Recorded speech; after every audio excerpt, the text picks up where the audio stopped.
السلام علیکم کیوٹیز، کیسی ہیں آپ سب؟ میں اللہ تعالیٰ سے امید کرتی ہوں کہ آپ لوگ بالکل ٹھیک ہوں گی اور خیریت سے ہوں گی۔ تو چلیں جی ناول شروع کرتے ہیں، اس دعا کے ساتھ کہ جہاں رہیں خوش رہیں، آباد رہیں، ہنستی مسکراتی رہیں اور دعاؤں میں مجھ جیسی ناچیز کو بھی یاد رکھیں، آمین یا رب العالمین۔ یہ کہانی اور اس کے تمام کردار مکمل طور پر فرضی ہیں، کسی بھی حقیقی شخص، مقام یا واقعے سے ان کی مشابہت محض اتفاق ہوگی۔ مصنفہ کی نیت کسی کی دل آزاری یا توہین نہیں ہے، یہ صرف اور صرف میری سوچوں کا عکس ہے، میرے خوابوں کی تصویر ہے۔ لیکن اگر کسی سے کوئی مشابہت ہو بھی جائے تو یہ محض ایک اتفاق ہوگا۔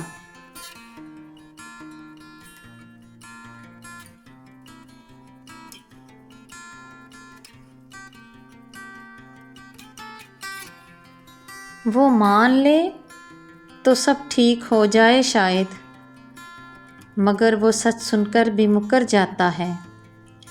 میں جس کے لیے سب سے لڑنے کو تیار، وہ ایک ذرا سی بات پہ بچھڑ جاتا ہے۔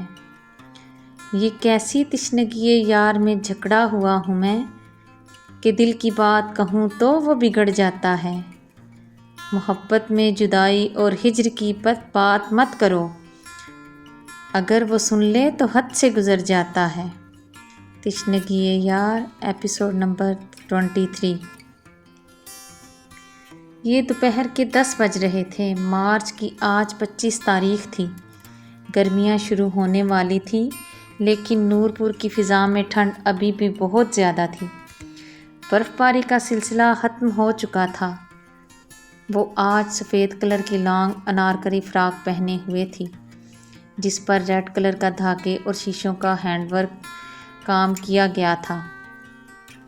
ساتھ میں ریڈ کلر کا دوپٹہ کندھے پر ڈالے، ریڈ کلر کی چوڑیاں پہنے، پاؤں میں وائٹ کھسا پہنے جس پر ریڈ کلر کا کام کیا گیا تھا، ہونٹوں پر ریڈ لپسٹک لگائے وہ اس وقت آئینے کے سامنے کھڑی خود کو دیکھ رہی تھی۔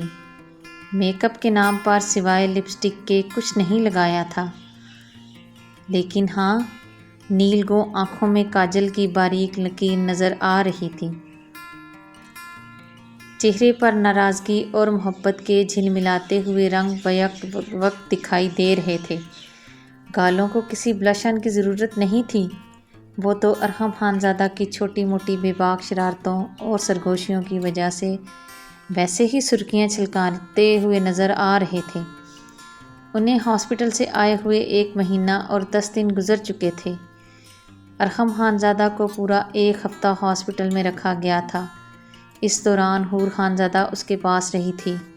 حویلی واپس آنے پر بھی وہ ہر پل اس کے ساتھ رہتی، اس کا خیال رکھتی تھی، اسے مرہم پٹی کرتی، کھانے پینے کا خیال بھی وہی رکھتی تھی۔ لیکن رشتے میں سرد مہری ابھی بھی قائم تھی، مگر اب آہستہ آہستہ یہ گلیشیئر پگھلنے لگے تھے۔ ارحم خانزادہ کے لگائے گئے الزامات اور ان کی کاٹ اب آہستہ آہستہ کم ہو رہی تھی۔ وہ اسے منانے کی بھرپور کوشش کر رہا تھا، جس میں وہ کافی حد تک کامیاب بھی ہو چکا تھا، لیکن 2 دلوں میں تو شاید دوری کم ہو گئی تھی، لیکن 2 وجود ابھی تک ادھورے تھے۔ مان ادھورا تھا اور خواہشات بھی ادھوری تھیں۔ ارحم خانزادہ صبر و تحمل سے اس کی کڑوی کسیلی باتیں اور طنز کے تیر خود پر برداشت کر رہا تھا۔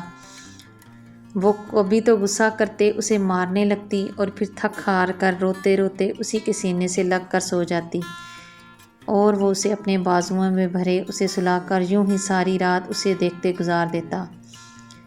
محبت اگر باہوں میں ہو تو پھر کس کمبخت کو نیند آتی ہے؟ وہ اس کی اجازت کے بغیر اسے نہیں چھوئے گا، یہی وعدہ لیا تھا اس کی ظالم بیوی نے اس سے، اور وہ اپنا وعدہ شد و مد نبھا رہا تھا۔ لیکن کیا یہ سچ تھا؟ رات میں جب وہ گہری نیند سو جاتی تو وہ اس وجود کو سر سے پاؤں تک اپنے ہونٹوں سے یوں چھوتا کہ اتنی نرمی کے ساتھ کہ اسے احساس تک نہ ہو پاتا۔ حور خانزادہ تیری نیند تو بڑی پکی ہے، لیکن خیر مجھے تو اس کا فائدہ ہی ملتا ہے نا۔ وہ اس کے چہرے پر آتے بال کان کے پیچھے اڑستے سرگوشیاں کرتے اور بھی بہت کچھ کہتا تھا۔ دن رات یوں ہی گزرتے رہے۔ ارحم خانزادہ کے زخم بھی اب بھر چکے تھے۔ اسکول، کالج اور ہاسپٹل کا نام بھی بدل کر RD فاؤنڈیشن رکھ دیا گیا تھا، اور ان تینوں پروجیکٹ پر کام بھی تیزی سے مکمل کیا جا رہا تھا۔ وہ اس کے لیے اس کی پسند کے مطابق ڈھل چکا تھا، اور یہ بات دونوں حویلیوں کے مکینوں کے لیے باعث مسرت اور سکون تھا۔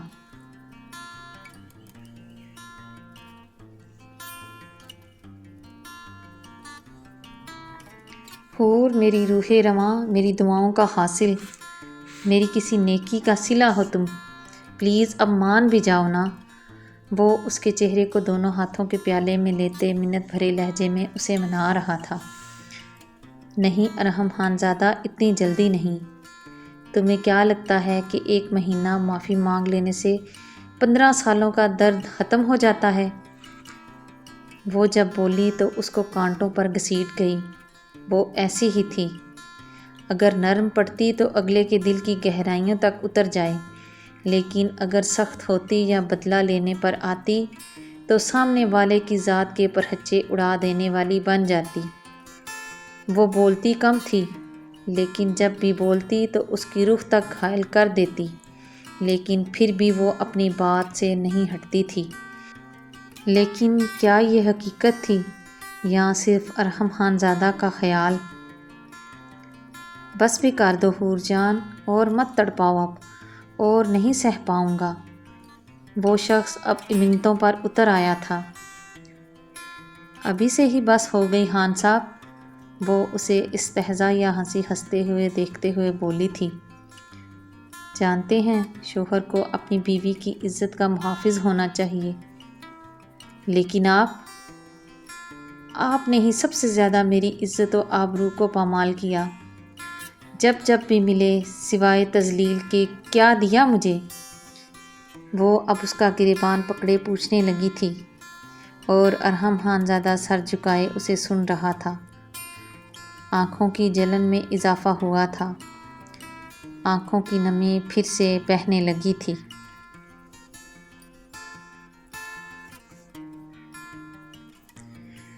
جس دن مما نے آپ کی تصویر لا کر میرے سامنے رکھی اور مجھے بتایا کہ یہ تمہارا شوہر ہے اور تم اس کے نکاح میں ہو، میں نے اس دن اس تصویر کو دیکھتے اپنی دھڑکنوں کا ایک الگ ہی شور محسوس کیا تھا۔ خود کو سیج سیج کر رکھا تھا۔ کس لیے؟ صرف اور صرف اپنے شوہر کے لیے۔ ایبراڈ میں رہ کر بھی کبھی اپنی حدوں کو میں نہیں بھولتی تھی۔ کسی کی جرت نہیں ہوتی تھی مجھ تک رسائی حاصل کر سکے۔ یہ نہیں تھا کہ کوئی مجھے پسند نہیں کرتا تھا، ہزاروں آئے لیکن میں نے کسی کو اپنے قریب نہیں آنے دیا۔ وہ بولتی جا رہی تھی اور ارحم خانزادہ شرم سے زمین میں گڑا جا رہا تھا۔ خود کو کبھی کبھی خود بھی سختی سے نہیں چھوا میں نے، لیکن وہ یہاں چند پل رکی اور نم سانس اندر کھینچتے ہوئے ہمت جٹائی۔ کہتے ہیں کہ مرد اپنی عورت کی عزت کا محافظ ہوتا ہے، لیکن میرا مرد وہ رندی ہوئی آواز میں بولتے بات ادھوری چھوڑ گئی اور ایک تمسخرانہ نظر اس پر ڈالی۔ نیل گوں آنکھوں میں کیا نہیں تھا، درد، تکلیف، تھکن، بے یقینی۔ ارحم خانزادہ کی سانسیں سینے میں اٹکنے لگیں۔ اسے سانس لینے میں دشواری ہوئی تو اپنی شرٹ کے اوپری بٹن کھول کر تیز تیز سانسیں لیتے اپنی سانسوں کو بحال کرنے کی کوشش کرنے لگا۔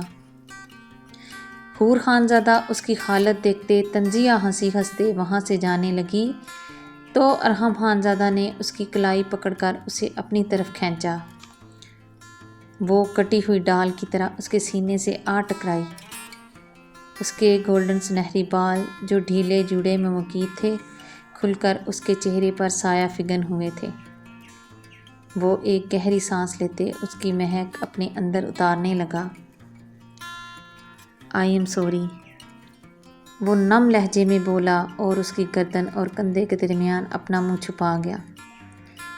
مجھے معاف کر دو حور، وہ نم لہجے میں اب اس سے معافی مانگ رہا تھا۔ میری ہر خطا کے لیے معاف کر دو، میرے ہر گناہ کے لیے معاف کر دو، میری ہر اس بات کے لیے معاف کر دو جس سے تمہیں تکلیف ہوئی۔ وہ شخص اپنی ہر خطا اور ہر غلطی کی اب اس سے معافی مانگ رہا تھا، اور وہ اپنے بازو نیچے پھینکے ساکت وجود کے ساتھ کھڑی اسے سن رہی تھی۔ اس نے بازو اٹھا کر اس کے گرد نہیں باندھے تھے۔ اگلے لمحے اسے اپنا کندھا گیلا محسوس ہوا تو وہ بے یقین ہوئی۔ کیا وہ رو رہا تھا؟ ہاں وہ رو رہا تھا۔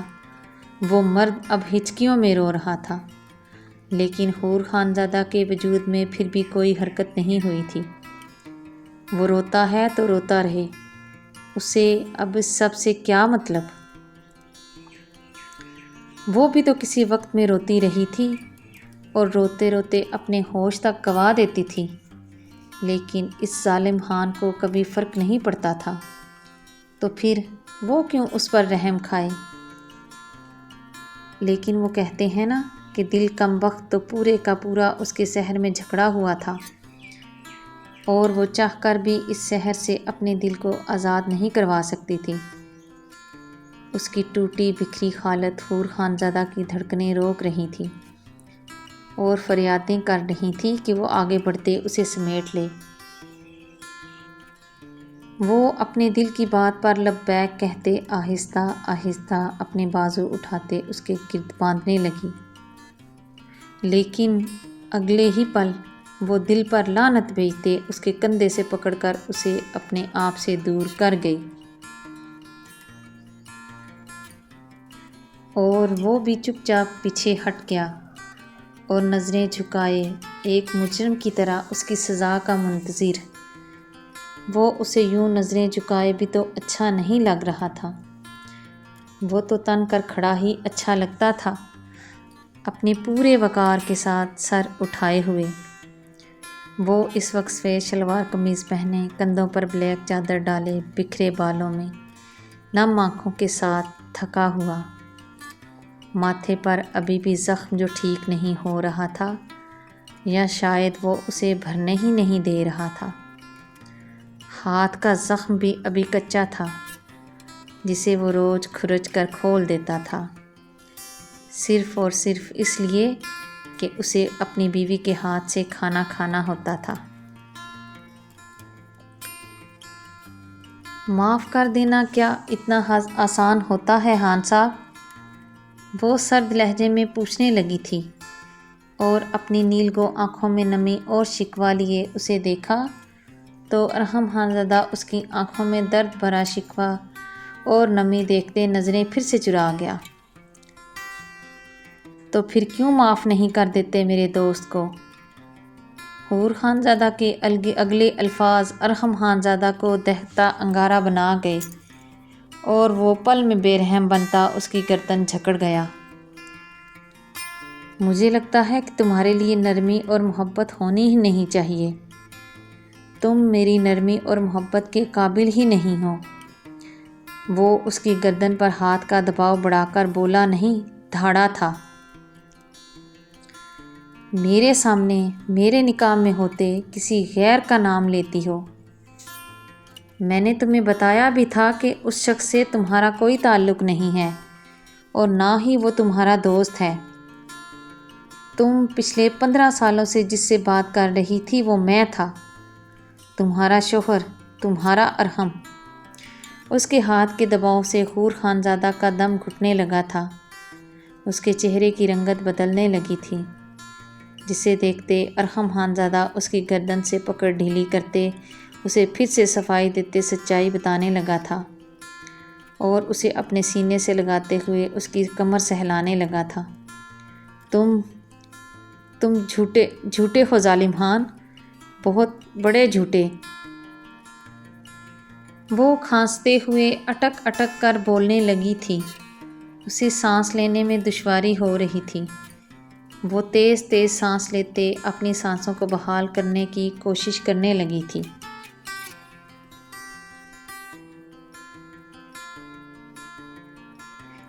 ارحم خان زادہ اس کی ڈٹائی سے پاگل ہوتا اس کے چہرے پر جھکا اور اس کو سانسیں دیتے ہوئے اس کی سانسیں بحال کرنے کی کوشش کرنے لگا، لیکن اگلے لمحے وہ اس کی سانسیں چراتے اسے پھر سے بحال کر دیتا۔ وہ کتنی دیر تک اس کے ساتھ یہ سانسوں کا کھیل کھیلتا، اسے بحال کرنے کے بعد اسے ایک جھٹکے سے پیچھے بیڈ پر پھینک کر اس پر جھکا۔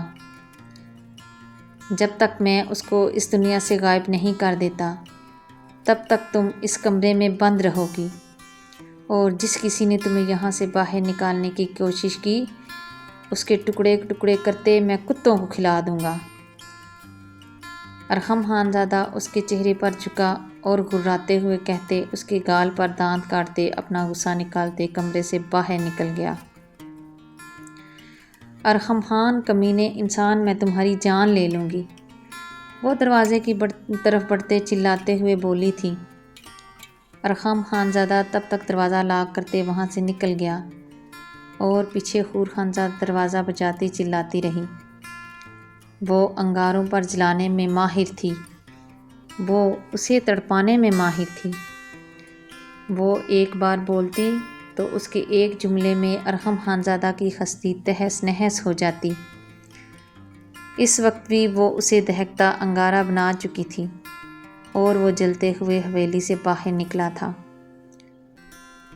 اس کا رخ اب سفید حویلی کے اس تہخانے کی جانب تھا جہاں جاتے بڑے بڑے سورماؤں کا دل دہل جاتا تھا۔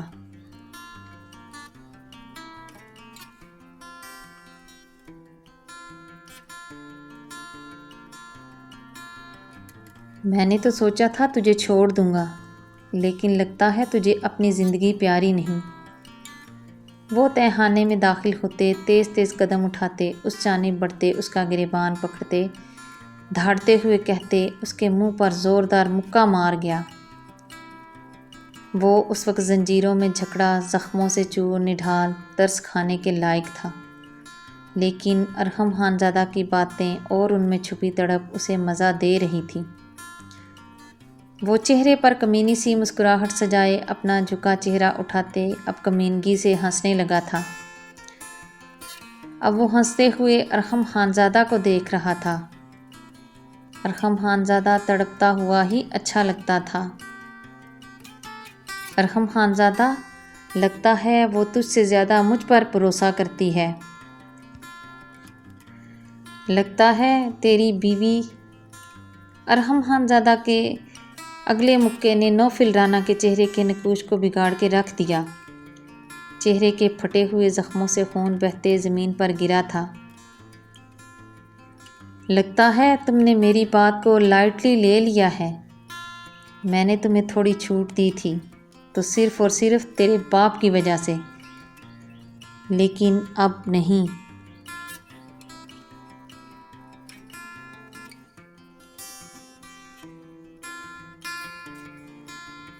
مجھے تیرے باپ پر ترس آ گیا تھا، لیکن لگتا ہے تجھے اپنے بوڑھے باپ کی فکر نہیں ہے، اور نہ ہی اپنی بیوی کی جو آج کل میں تیرے بچے کو پیدا کرنے والی ہے۔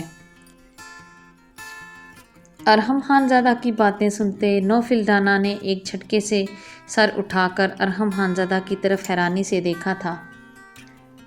آنکھوں میں کئی سوال تھے۔ تمہیں کیا لگا تھا میں تمہیں یوں ہی چھوڑے ہوئے تھا؟ جو انسان میری پہچان چرا کر میری بیوی کی معصومیت کا فائدہ اٹھانے کی کوشش کرے گا، کیا وہ اتنی آسانی سے بخشا جائے گا؟ ارحم خان زادہ اس کے بال مٹھی میں دبوچتے، اس کے چہرے پر جھکتے، دھاڑتے ہوئے بول رہا تھا۔ بلاؤ اس کے باپ کو اور اسے اس کا مردہ وجود سونپ دو۔ ارحم خان زادہ اس کے بال چھوڑتے اپنے ملازموں کو حکم دیتے اپنے قدم باہر کی طرف بڑھائے۔ رک جاؤ ارحم خان زادہ، پلیز رک جاؤ۔ نوفل کے منت بھرے لہجے پر ارحم خان زادہ کے بڑھتے قدم رکے تھے۔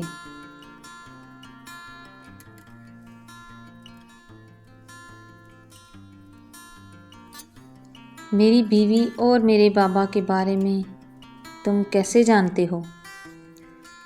نوفل رانا کمزور لہجے میں اس سے پوچھنے لگا تھا۔ وہ دونوں یہی ہیں میرے پاس، میرے ہاسپٹل میں۔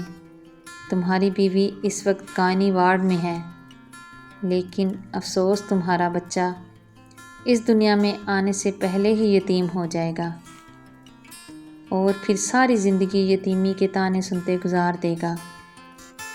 ارحم خانزادہ اپنی شطرنج کی بساط بچھائے داؤ چلتے آج اپنا درب کا اکا پھینک رہا تھا، جس سے آج شے اور مات کا فیصلہ ہونا تھا، اور اس کا جیتنا یقین اور بے یقینی کے درمیان جھول رہا تھا۔ سانسیں آخری لمحات پر دم میں اٹکی تھیں کہ اسے زندگی کی نوید سنائی گئی۔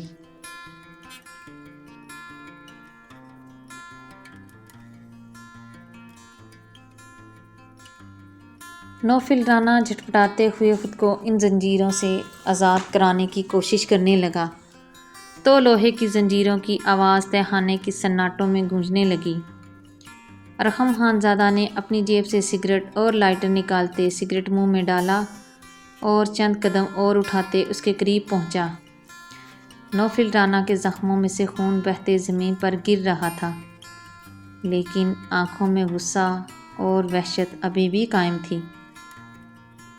تمہیں مارنے کے بعد، ارحم خانزادہ نے لائٹر جلاتے سگریٹ سلگایا اور اس کا کش لیتے دھواں ہوا میں اڑایا اور نوفل رانا کے کان کے قریب جاتے ہوئے بولا، میں یہاں بس نہیں کروں گا، بلکہ یہاں سے تو شروعات ہوگی۔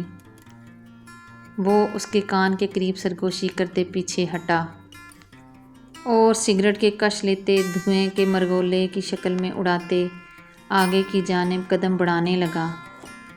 پھر چند قدم چلتے وہ رکا، لیکن مڑا نہیں تھا۔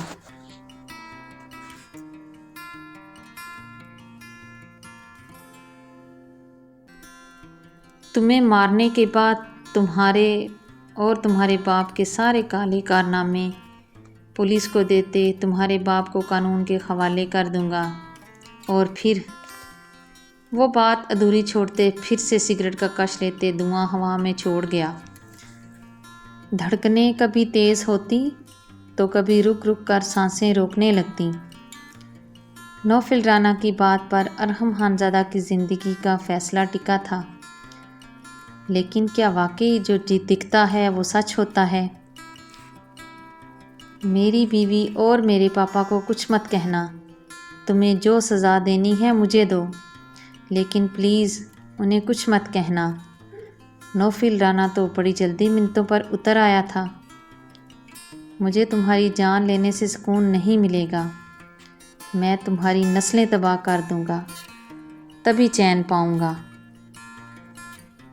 جب جب تمہارا بیٹا اپنے باپ کو ڈھونڈے گا اور اسے باپ کی جگہ گالیاں اور طعنے سننے کو ملیں گے، تب تب مجھے سکون آئے گا۔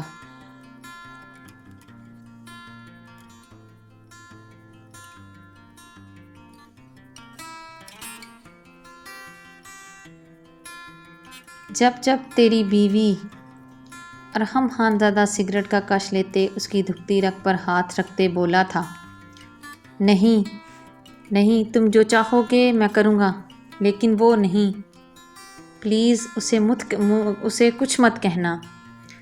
نوفل رانا اس کی بات مکمل ہونے سے پہلے ہی تڑپ کر منت بھرے لہجے میں وہ الفاظ بول گیا جو ارحم خانزادہ سننا چاہتا تھا۔ وہ اپنے ہاتھ کسی کے بھی خون سے نہیں رنگنا چاہتا تھا۔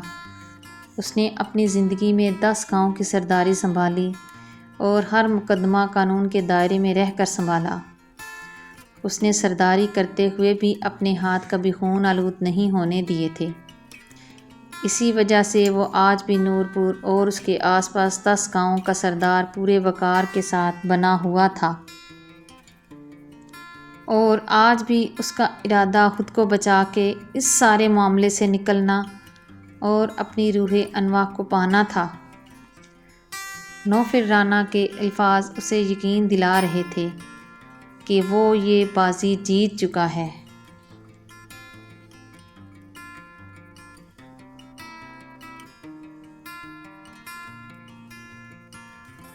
اگر تم اپنے رشتوں کو زندہ اور محفوظ دیکھنا چاہتے ہو تو تمہیں میری بیوی کے سامنے اپنی ساری غلطیاں اور گناہ مان کر اس سے معافی مانگنی ہوگی اور اسے سارا سچ بتانا ہوگا۔ ارحم خانزادہ سگریٹ کے دھوئیں کو ہوا میں اڑاتے چہرہ موڑے بول رہا تھا اور نوفل رانا اس کی پشت پر نظریں جمائے کمینگی سے مسکرا رہا تھا۔ منظور ہے تو بولو، اور اگر نہیں تو پھر میں چلا، اور تمہیں پتہ ہے میرا یہاں سے نکلنا۔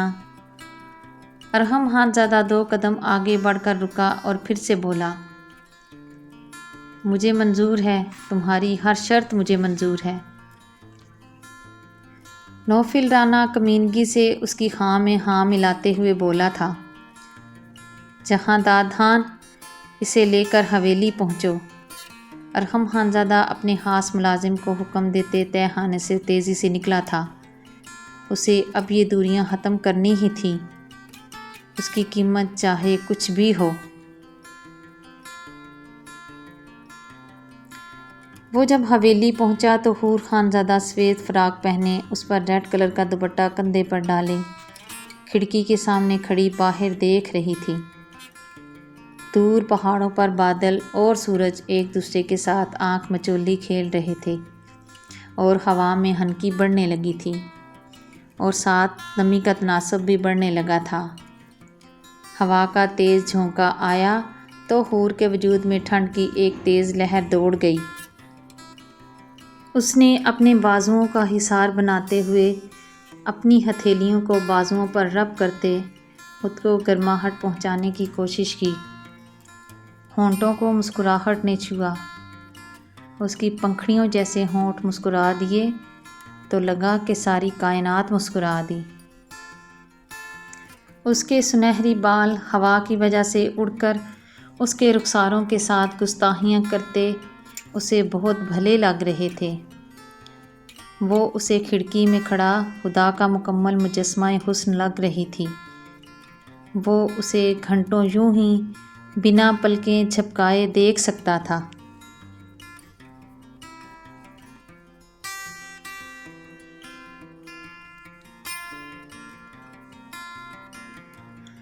لیکن اگلے ہی لمحے اس کے ہونٹوں کی مسکراہٹ تھمی تھی جب اسے اپنے گرد بازوؤں کا حصار اور گردن پر سانسوں کی گرماہٹ محسوس ہوئی تھی۔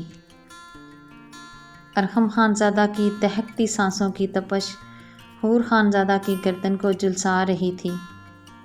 ارحم خانزادہ اس کی گردن پر چہرہ رکھے اس کے گرد اپنے بازوؤں کا حصار بناتے سانس لیتے ہوئے اس کی مہک سے اپنی سانسیں مہکانے لگا تھا۔ حور خانزادہ کی سندلی مہک ارحم خانزادہ کو دیوانہ بنا رہی تھی اور وہ اس کا دیوانہ بنا خود کو فراموش کرتے اس میں کھونے لگا تھا۔ اب وہ اپنے آگ سے دہکتے ہونٹ حور خانزادہ کی گردن پر رکھ گیا تو حور کے پورے وجود میں برقی لہر دوڑ گئی۔ وہ بے اختیار اس کے ہاتھوں پر ہاتھ رکھتے آنکھیں موندے اس سکون بھرے لمحے میں کھونے لگی۔ ارحم خانزادہ کی گستاخیاں بڑھنے لگیں اور حور خانزادہ کے وجود میں لرزاہٹ بھی بڑھنے لگی۔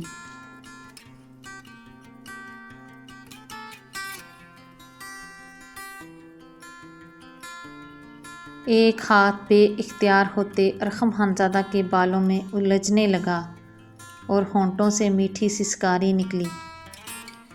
حور خانزادہ کے ہاتھ کو اپنے بالوں میں الجھتا ہوا محسوس کرتے ارحم خانزادہ کے ہاتھ اور ہونٹوں کی گستاخیاں لمحے بھر کو ٹھہر گئیں اور اس کے ہونٹوں کو گہری مسکراہٹ نے چھوا تھا۔ وہ مسکراتے ہوئے اس کی گردن پر گستاخیاں دکھاتے کندھے کی جانب بڑھا اور وہاں سے پردہ ہٹاتے وہاں اپنی جنونیت کے گہرے نشان بنانے لگا۔ اس کی مسکراہٹ اور گالوں پر بنتا گہرا گڑھا، واللہ اگر کوئی دیکھ لے تو اس کی دھڑکنیں تھم جائیں اس کی پرسکون دنیا تہس نہس ہو جائے۔ ایسا نظارہ تو سالوں بعد دکھتا تھا۔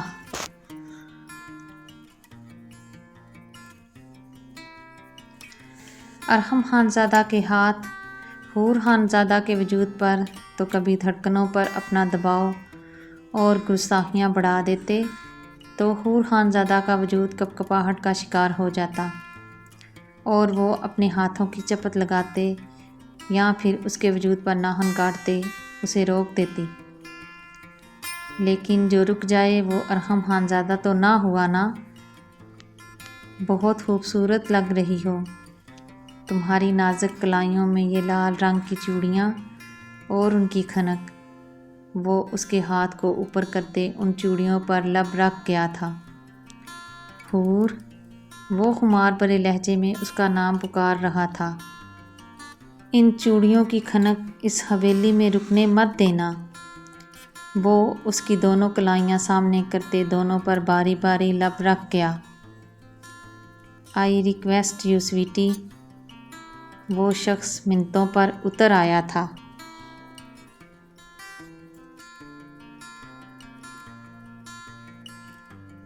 ہاں، ارحم خانزادہ جو کہتا تھا، تم کچھ بھی کر لو لیکن تم میرے حویلی یا پھر میرے دل میں مقام کبھی نہیں حاصل کر سکو گی۔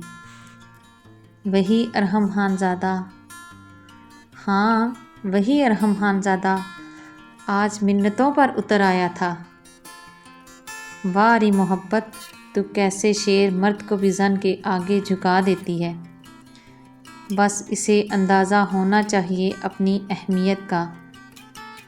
وہ اس کی کلائیوں کو چومتے ہوئے اب اس کے چہرے کو دونوں ہاتھوں کے پیالے میں لیتے اس کی نیل گوں آنکھوں میں دیکھنے لگا تھا۔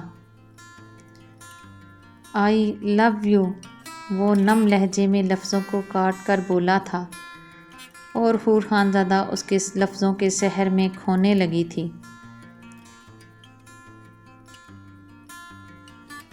آپ کو حور کے بارے میں کیسے یہ سب پتہ چلا، اور وہ بھی اتنی ڈیٹیل کے ساتھ؟ ڈاکٹر ماہنور اس وقت ڈاکٹر داور خان کے کیبن میں بیٹھے ان سے پوچھ رہی تھیں۔ پچھلے کئی دن ان کے بہت مصروف گزرے تھے۔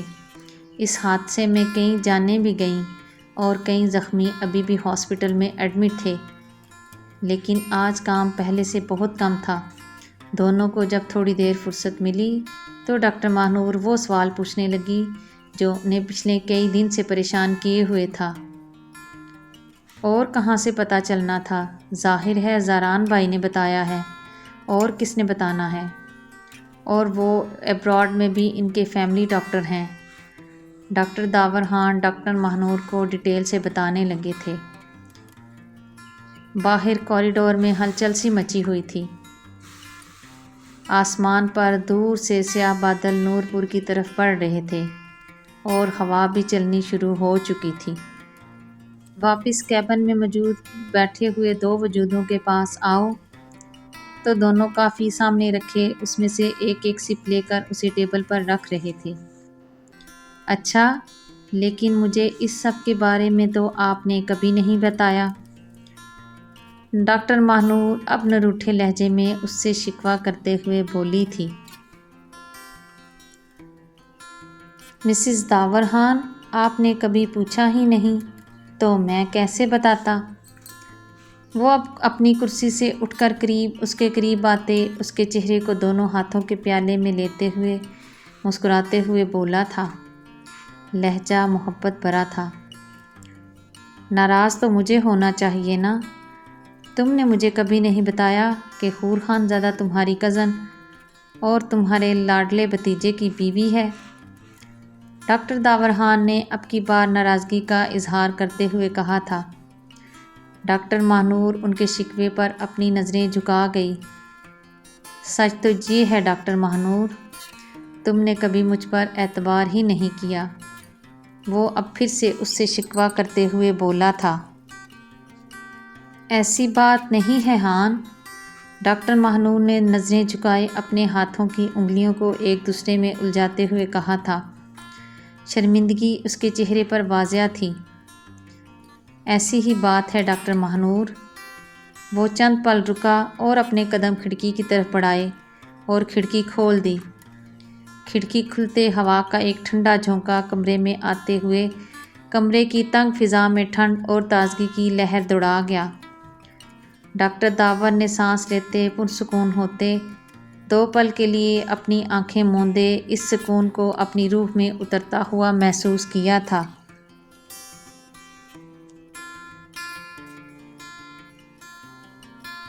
ہم دونوں کی شادی تو بڑوں کے پرزور اصرار پر ہو گئی، لیکن میں جانتا ہوں تم نے ابھی تک مجھے اپنایا نہیں ہے اور نہ کبھی مجھ پر بھروسہ کیا ہے، ڈاکٹر داور خان اداس لہجے میں شکوہ کرتے ہوئے بولا تھا۔ ڈاکٹر ماہنور کی جھکی ہوئی نظریں اور بھی جھک گئی تھیں اور ہاتھوں کی انگلیاں ایک دوسرے میں الجھتے ہوئے لال سرخ ہونے لگی تھیں۔ ڈاکٹر زاران کا نکاح ریحان خانزادہ کے کزن میرال خان سے اسی شرط پر طے کیا گیا تھا کہ وہ لوگ ڈاکٹر داور کے ساتھ ساتھ ڈاکٹر ماہنور کا نکاح بھی کر لیں، لیکن ڈاکٹر ماہنور اپنی یونیورسٹی کے پروفیسر سے نکاح کرنا چاہتی تھی، لیکن حویلی والے اس نکاح کے لیے راضی نہیں تھے اور انہوں نے زبردستی ڈاکٹر ماہنور کا نکاح ڈاکٹر داور سے کروا دیا تھا۔ ڈاکٹر داور نے جب بھی ڈاکٹر ماہنور کی طرف قدم بڑھائے تو ڈاکٹر ماہنور کا رویہ ہمیشہ ہی ان کے ساتھ سرد رہا۔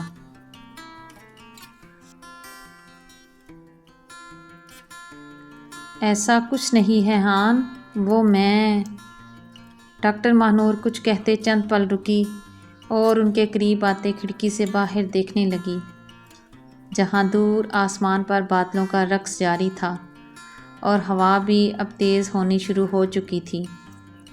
آسمان پر پرندوں کے گروہ اڑتے ہوئے شاید اپنے گھروں کو لوٹ رہے تھے، لیکن ہوا کے تیز ہونے کی وجہ سے انہیں اڑنے میں اب مشکل ہو رہی تھی۔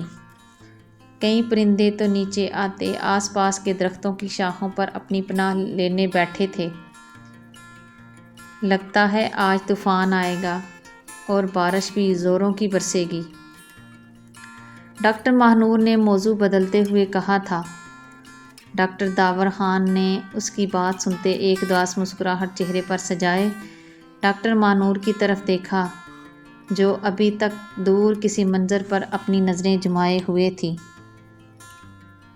وہ ہمیشہ ایسا ہی کرتی تھی، جب اس کے پاس جواب نہیں ہوتا تھا تو وہ موضوع بدل دیتی تھی۔ شادی کو 8 سال گزر چکے تھے، اب تو ڈاکٹر داور خان کو اس لہجے اور اس رویے کی عادت ہو چکی تھی۔ بھائی سے بات ہوئی تھی آج، وہ لوگ اگلے ہفتے واپس آ رہے ہیں۔ ڈاکٹر داور خان نے چند لمحے بعد کمرے کی اس سرد خاموشی کو توڑا، جیسے کہ ہر دفعہ توڑتے تھے، اور پہل کرتے اپنے رشتے کو بچانے کی کوشش کرتے تھے۔ ان کے لیے رشتوں کی بہت زیادہ اہمیت تھی، نکاح جیسے رشتے کی تو کچھ زیادہ ہی تھی۔ اچھا، بالآخر انہیں خیال آ ہی گیا دوسروں کا، ڈاکٹر ماہنور نے طنزیہ ہنسی ہنستے کہا اور ایک سرد آہ بھری۔ نگاہیں ہنوز اسی طرح ابھی تک کسی غیر مرئی نقطے پر جمائے ہوئے۔ گھر چلیں؟ ڈاکٹر داور خان ڈاکٹر ماہنور کے کندھے پر ہاتھ رکھتے پوچھنے لگے تو ڈاکٹر ماہنور نے اپنی نگاہیں باہر سے ہٹاتے ڈاکٹر داور خان کے چہرے پر جمائیں۔ شکریہ اس نظر کرم کا مسز داور خان، ڈاکٹر داور خان نے ڈاکٹر ماہنور کے چہرے پر اپنا چہرہ جھکائے اس کی آنکھوں میں دیکھتے مسکراتے ہوئے کہا تو ڈاکٹر ماہنور نے جھمتے ہوئے اپنی نظریں چرا لیں۔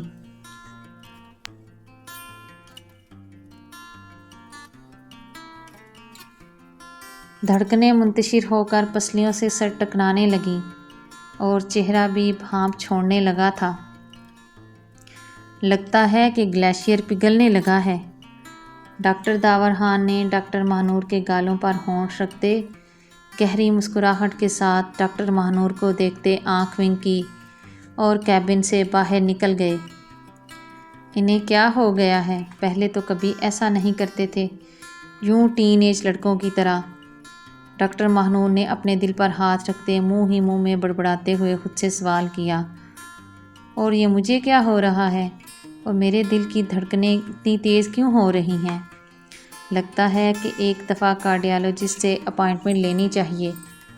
وہ اپنی دھڑکنوں کو سنبھالنے کی کوشش کرتے اپنا ہینڈ بیگ اٹھاتے باہر نکلی، اور پیچھے کیبن کی پراسرار خاموشی اور اس کی در و دیوار دونوں کی حالت پر مسکراتے ہوئے دونوں کے لیے دعا گو ہوئیں۔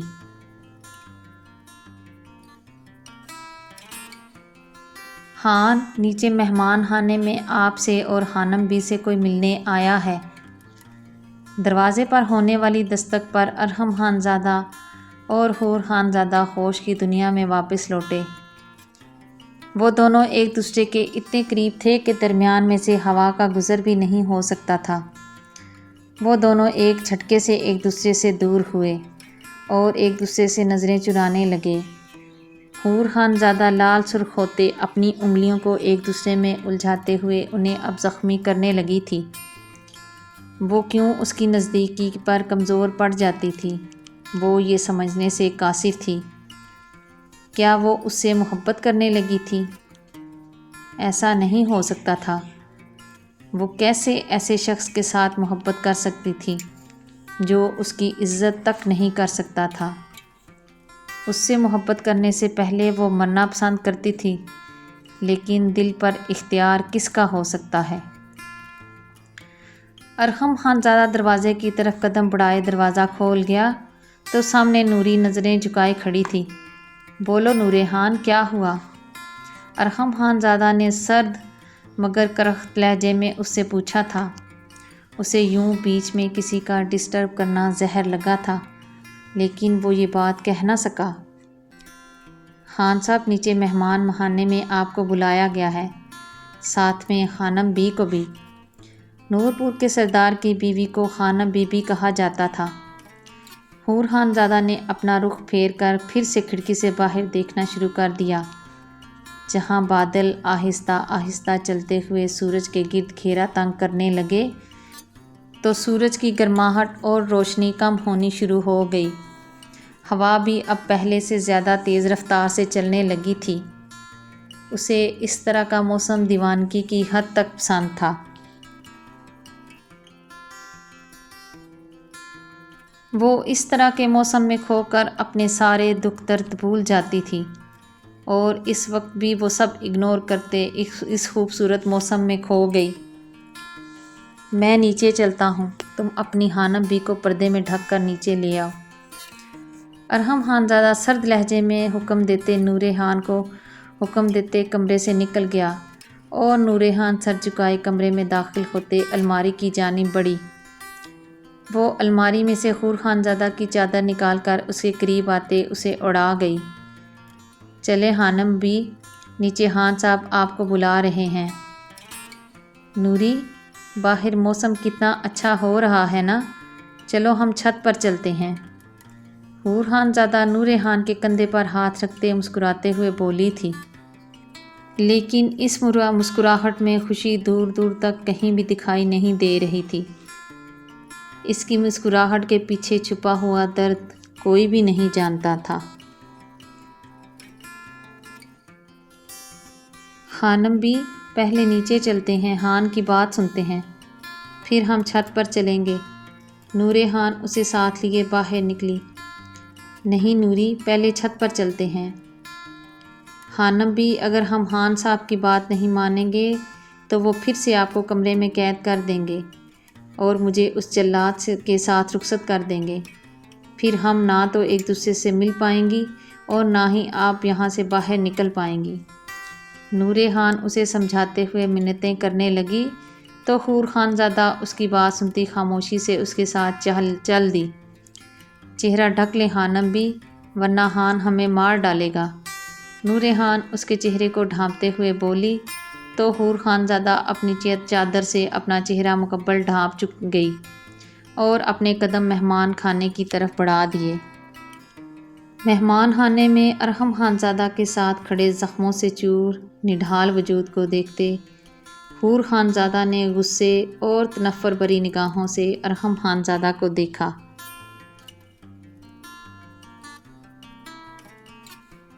ادھر آؤ حور، ارحم خانزادہ نے محبت بھرے لہجے میں حور خانزادہ کو پکارا اور اس کی کمر میں ہاتھ ڈالتے اسے اپنے قریب کیا۔ ارحم خانزادہ کے ہاتھ کی انگلیاں حور خانزادہ کی کمر پر سختی سے پیوست ہوتے اسے اچھی طرح باور کروا رہی تھیں کہ ان دونوں کے درمیان کیا رشتہ ہے، اور ارحم خانزادہ کی نظروں کا مرکز حور خانزادہ کا خوبصورت چہرہ اور اس پر اس کی قاتل نیلگو آنکھیں، جن میں اب ہلکی سی درد کی رمق بھی شامل تھی۔ ارحم خانزادہ کی گھوری پر ساتھ کھڑے ملازم سر جھکائے مہمان خانے سے باہر نکل گئے۔ اب مہمان خانے میں نوفل رانا، ارحم خانزادہ اور حور خانزادہ تھے۔ ارحم خانزادہ کی اس حرکت پر نوفل رانا نے خون آشام نظروں سے اسے گھور کر دیکھتے دانت پیسے تھے، اس کے سوا وہ کر ہی کیا سکتا تھا۔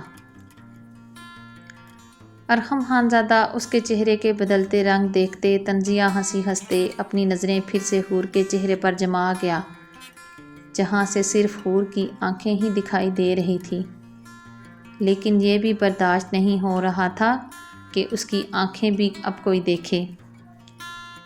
جلدی بکو جو بھی بکنا ہے، اور اس کے بعد تم یہاں سے جا سکتے ہو۔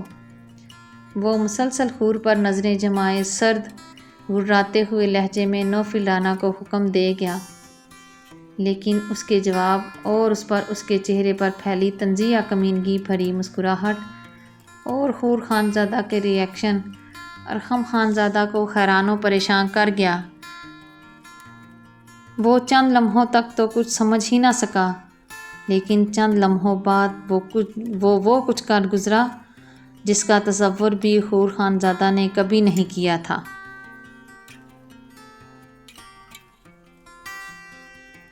ہاں، مجھے لگتا تو ہے کہ تیری دی گئی ترکیبیں کچھ اثر ڈال تو رہی ہیں۔ ڈاکٹر داور خان اس وقت اپنے کمرے میں موجود کھڑکی کے پاس کھڑا فون کان سے لگائے بول رہا تھا۔ دروازے کی آواز پر اس نے مڑ کر دیکھا تو ڈاکٹر ماہنور کمرے میں داخل ہوئیں۔ وہ سفید چہرے پر گلابیاں بکھیرتے دہکتے گالوں کے ساتھ نظریں جھکائے اب الماری کی جانب بڑھی تھی۔ ارحم خانزادہ فون کان سے لگائے کمرے کی بیلکنی کی جانب بڑھا اور اسے کھولتے وہ باہر نکلا تو سرد ہوا کے جھونکوں نے اس کے وجود میں سرایت کرتے اس کے اندر بھڑکتے ہوئے جذبات کے الاؤ کو ٹھنڈا کرنے کی کوشش کی۔ ڈاکٹر ماہنور اسے باہر نکلتے دیکھ اب حیران ہوئی تھی۔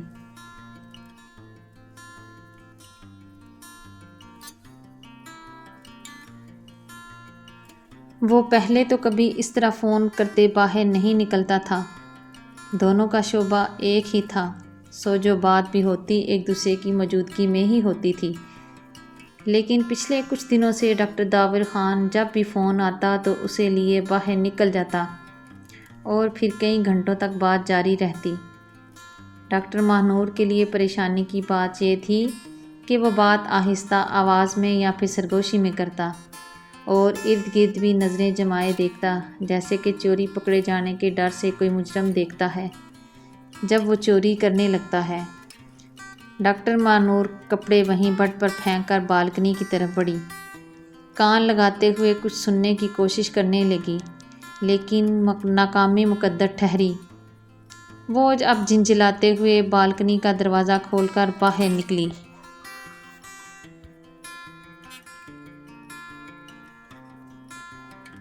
وہ آ رہی ہے، میں بعد میں بات کرتا ہوں۔ ڈاکٹر داور خان نے فون منہ کے قریب کرتے سرگوشی کی اور ساتھ ہی فون بند کر دیا۔ ڈاکٹر ماہنور انجان بنتی اس کے قریب سے گزرتے ہوئے گرل کی طرف بڑھتے اپنے بازوؤں کو پھیلاتے اس خوبصورت موسم کو انجوائے کرنے لگیں۔ نورپور گاؤں کی اس صاف ستھری فضا اور ماحول میں یہ تازہ ہوا روح میں سرایت کرتے سکون دے رہی تھی۔ ڈاکٹر ماہنور آنکھیں بند کیے مسکراتے ہوئے اس سکون کو محسوس کر رہی تھی۔ اس کی کمر تک آتے سیاہ بال جو اس وقت جوڑے میں مقید تھے وہ ڈاکٹر داور خان کو اچھے نہیں لگ رہے تھے۔ وہ اس کی طرف قدم بڑھاتے اس کے بالوں میں لگی پن نکال گیا تو ڈاکٹر ماہنور کے سیاہ بال کھلتے اس کی کمر کو ڈھانپ گئے۔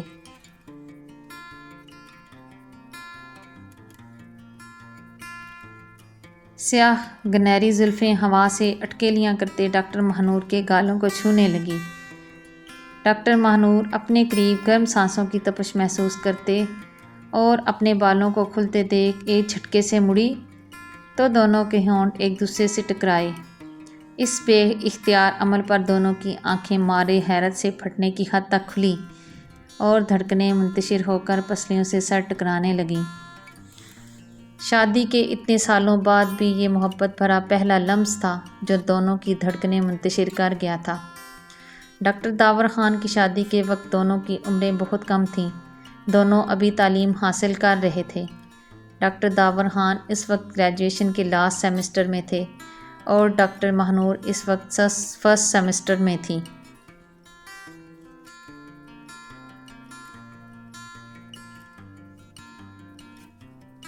گریجویشن مکمل ہونے کے بعد ڈاکٹر داور خان اعلیٰ تعلیم کے لیے لندن چلے گئے اور وہاں سے ہارٹ سرجن بن کر پچھلے سال ہی واپس لوٹے تھے، اور ڈاکٹر ماہنور نے اپنی باقی کی تعلیم پاکستان سے ہی مکمل کی تھی۔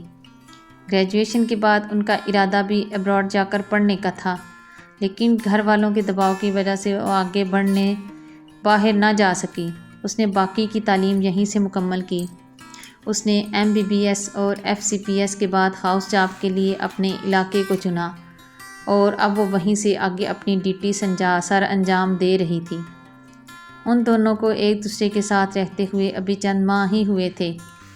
ایک تو زبردستی کے ساتھ نکاح کیا گیا تھا اور دوسرا لانگ ڈسٹینس کی وجہ سے دونوں میں وہ رشتہ قائم نہیں ہوا تھا جو کہ عام میاں بیوی میں ہوتا ہے۔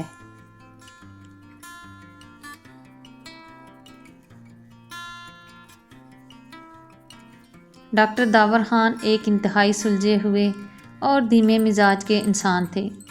ان کے خیال سے میاں بیوی کے رشتے میں انڈرسٹینڈنگ اور برابری کے حقوق ہونے چاہئیں۔ وہ عام پٹھانوں کی طرح زور زبردستی کے رشتے کے قائل نہیں تھے۔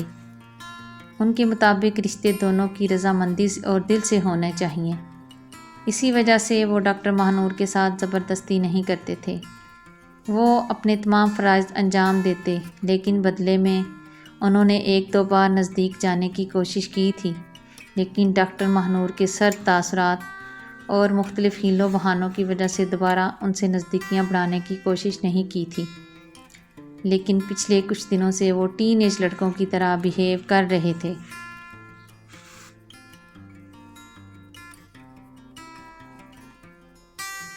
اس کی لال انگارہ ہوتی آنکھوں سے سب کو خوف آیا تھا۔ زیان خان زادہ حویلی کے دروازے سے اندر داخل ہوتے نوفل رانا کو دیکھتے نام سر ہلا گیا، جسے باہر دو ملازم مارتے ہوئے اسے بری طرح زخمی کر چکے تھے، لیکن ان کے ہاتھ ابھی تک نہیں رک رہے تھے۔ میں نے تجھے سمجھایا تھا کہ اس سے بچ کے رہنا اور وہ جو کہے مان لینا، لیکن تجھے لگتا ہے اپنی اور اپنے گھر والوں کی زندگی پیاری نہیں ہے۔ زیان خان زادہ نوفل رانا کے قریب آتے افسوس بھرے لہجے میں بولا۔ اس کی آواز سنتے نوفل رانا نے بمشکل آنکھیں کھول کر ہلکا سا سر اٹھائے اسے دیکھا۔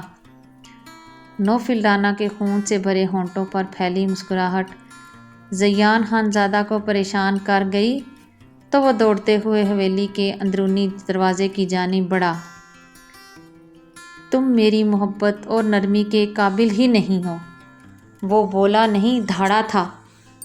وہ اسے گھسیٹ کر کمرے کی طرف بڑھنے لگا تھا اور وہ اس کے ساتھ گھسٹتی ہوئی جا رہی تھی، آنکھیں برسات کی طرح بہتے بے یقینی سے اس جلاد کو دیکھ رہی تھیں۔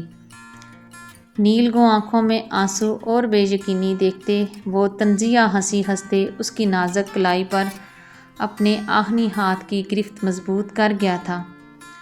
اس کی آہنی گرفت پر اسے اپنی نازک کلائی ٹوٹتی ہوئی محسوس ہو رہی تھی۔ اس کے ساتھ گھسٹتے ہوئے اس کا وجود کئی جگہوں سے رستے میں آنے والی چیزوں سے ٹکراتے زخمی ہونے لگا تھا، لیکن یہاں پرواہ کسے تھی؟ اگر وہ پرواہ نہیں کر رہا تھا تو وہ بھی بے حس بن چکی تھی۔ حویلی کے تمام افراد یہ شور سنتے ان کی طرف بڑھے، لیکن وہ ہاتھ کھڑا کرتے اور اس پر خون اشام نظروں سے ان سب کو گھورتے ہوئے روک چکا تھا۔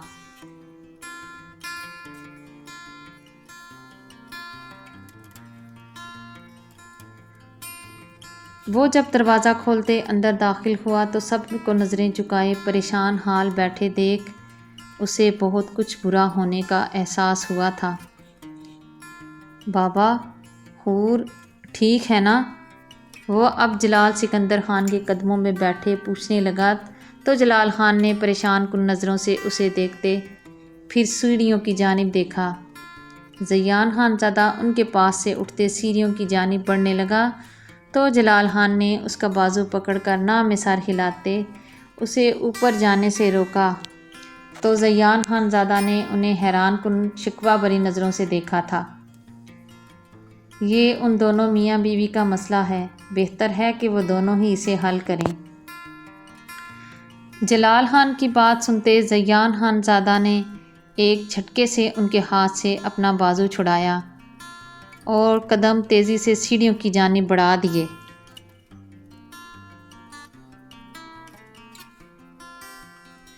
رک جا زیان، پہلی سیڑھی پر پاؤں رکھے یہ آواز سنتے وہ رکا تھا۔ سب کی بات ٹال سکتا تھا لیکن ماں کی حکم عدولی وہ مر کر بھی نہیں کر سکتا تھا۔ وہ پیچھے پلٹ آیا تھا لیکن نظریں ہنوز اوپر کی جانب ہی تھیں۔ ماں جان، وہ اتنی سختی نہیں سہ سکے گی، وہ تھکے ہوئے لہجے میں بولا تھا۔ حویلی کے لاؤنج میں سکوت طاری تھا۔ ابھی چند دن پہلے وہ مرتے مرتے بچی ہے، اس کے دل میں اب اتنی طاقت نہیں بچی کہ وہ بچی اس ظالم کے غصے کو سہ سکے۔ ارحم خان زادہ کی باتیں سنتے سب نے پریشان ہوتے اپنا پہلو بدلا تھا۔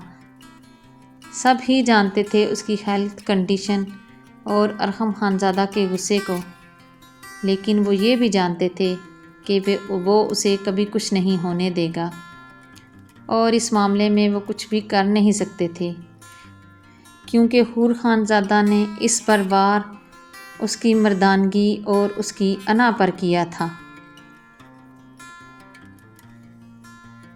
ایک مرد سب برداشت کر سکتا ہے، یہاں تک کہ خود پر پہاڑ جیسا ظلم بھی، لیکن جب بات اس کی مردانگی اور انا پر آ جائے تو وہ اچھے برے کی تمیز بالکل بھول جاتا ہے، اور اسے اگر کچھ یاد رہتا ہے تو اپنی انا کا پرچم بلند رکھنا اور اپنی مردانگی کو ثابت کرنا، پھر اس میں چاہے اسے کچھ بھی کھونا پڑ جائے۔ وہ کچھ بھی کھو سکتا ہے لیکن اپنی مردانگی اور انا نہیں۔ لیکن جب یہی مرد اگر کسی عورت سے عشق کر بیٹھے تو وہ سب کچھ فراموش کرتے گلیوں کی خاک بن جاتا ہے، تو پھر کبھی اپنے محبوب کے سامنے سر جھکائے اپنی مردانگی اور انا کو بھی فراموش کر دیتا ہے۔ کبھی کبھی تو وہ اپنے محبوب کے قدموں میں بیٹھ کر اپنی مردانگی اور انا کو اپنے محبوب عورت کے قدموں میں ڈال دیتا ہے، اس کے باوجود بھی وہ اس کے دل میں جگہ نہیں بنا پاتا۔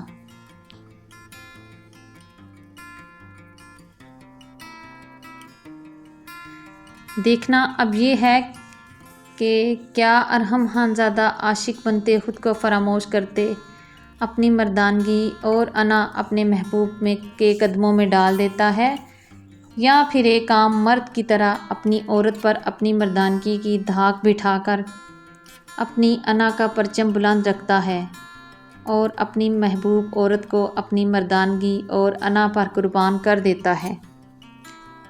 جاننے کے لیے کمنٹس کریں اور بتائیں کہ آپ کے خیال میں کیا ہوگا ارحم خان زادہ کا فیصلہ، یا پھر کمنٹس میں بتائیں کہ ارحم خان زادہ کو کیا کرنا چاہیے۔ آپ لوگوں کے رسپانس پر ہی نیکسٹ ایپیسوڈ آئے گی، اور ہاں پلیز ہو سکے تو چینل کو سبسکرائب کر لیں اور بیل آئیکن دبا دیں تاکہ میری ہر نوٹیفیکیشن آپ تک جلدی پہنچے، اور ہاں پلیز ویڈیو کو لائک، کمنٹس اور شیئر بھی کیا کریں۔ آج کے سفر کا اختتام ہم یہیں پر کرتے ہیں۔ تو بتائیں جی یہ تشنی کی یار کی جرنی آپ کو کیسی لگی؟ مجھے امید ہے کہ آپ کو یہ سفر پسند آ رہا ہے۔ اگر پسند آ رہا ہے تو کمنٹس کر کے بتائیں، اور اگر کہیں کوئی کمی نظر آئے تو بھی آپ کا رسپانس ہی مجھے ہمت دیتا ہے کہ میں اس سفر کو اور بھی خوبصورت بناؤں۔ اگلی ایپیسوڈ تک کے لیے مجھے دیجیے اجازت، اور پلیز دعاؤں میں مجھے بھی یاد رکھیں۔ اگلی ایپیسوڈ تک کے لیے اللہ حافظ، اللہ کی امان میں، اس دعا کے ساتھ کہ جہاں رہیں خوش رہیں، آباد رہیں، ہنستے مسکراتی رہیں، اور دعاؤں میں مجھ جیسی ناچیز کو بھی یاد رکھیں۔ اللہ کے امان میں، اللہ حافظ۔